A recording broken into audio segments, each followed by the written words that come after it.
A continuación vamos a hablar acerca de las colonias armenias y de cómo llegaron a Egipto. Llegaron a la región como ciudadanos del Imperio Persa y se dedicaron al comercio. Se establecieron allí durante los períodos romanos y helénicos. La comunidad armenia creció y cobró importancia bajo la dinastía fatimí, un periodo durante el cual los árabes mantuvieron relaciones pacíficas con el Imperio bizantino.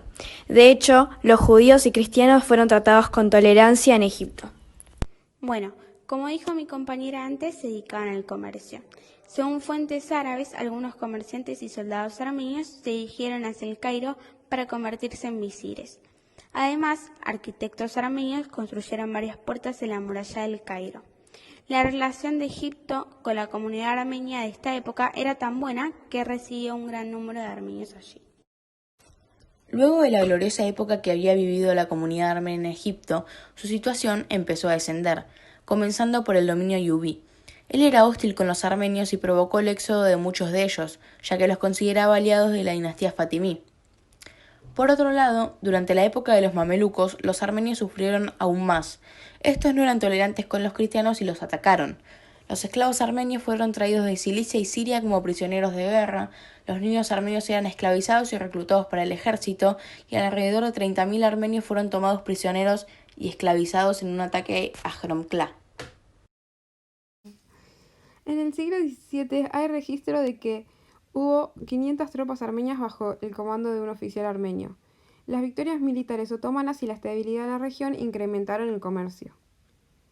En el siglo XVIII, la mayoría de las iglesias armenias en Egipto estaban en ruinas, y las pocas familias armenias que vivían en la región debían ser utilizadas para servicios. Fueron reclutados para hacer trabajos serviles y tuvieron que vivir en las partes pobres del Cairo. En el siglo XIX, gracias al virreinato de Mohamed Ali Pasha y de su hijo, los armenios se volvieron adinerados. Mercaderes de otras regiones eran atraídos a El Cairo y Alejandría.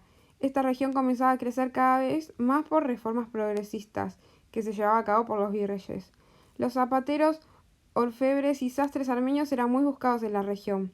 También formaban el grupo de comerciantes que creció en esta época. De los Nubarian, que era una de las familias más importantes de la región, salió Nubar, que era un político de Egipto importante, que era armenio, y empezó su carrera a los 16 años como secretario de su tío, y la terminó en 1895 como primer ministro. Egipto estaba bajo dominio otomano, pero técnicamente era independiente y comenzó a expandirse hacia Etiopía y Sudán. Durante la segunda mitad del siglo XIX, los armenios tomaron más importancia en los puestos de trabajo de la región como banqueros. Se construyeron iglesias, escuelas y centros voluntariados armenios en El Cairo y Alejandría, donde vivirían alrededor de 50.000 armenios. Con el tiempo se realizaron casamientos entre armenios y egipcios. Siglo XX. En consecuencia por el genocidio armenio, muchos armenios escaparon a Egipto, y la mayoría estaban en Cairo y Alejandría. En 1927 habría 20.000 armenios viviendo en Egipto, pero en 1952, después de la revolución de Nasir, que era un gobierno nacionalista y antiimperialista, gran parte de los armenios emigraron de Egipto hacia otros continentes. Una de las razones por las que se los expulsó es que la mayoría de los armenios trabajaban en el sector privado con sus propias empresas y empleados. Siglo XXI. En la actualidad hay muy pocos armenios que viven en Egipto, son alrededor de 6.000, pero quedan clubes, escuelas, instalaciones deportivas que hacen acordar a la época de los armenios en Egipto y que refuerza las relaciones entre Armenia y Egipto. Los egipcios de origen armenio que emigraron en 1950 tras la revolución siguen participando activamente de estas instituciones.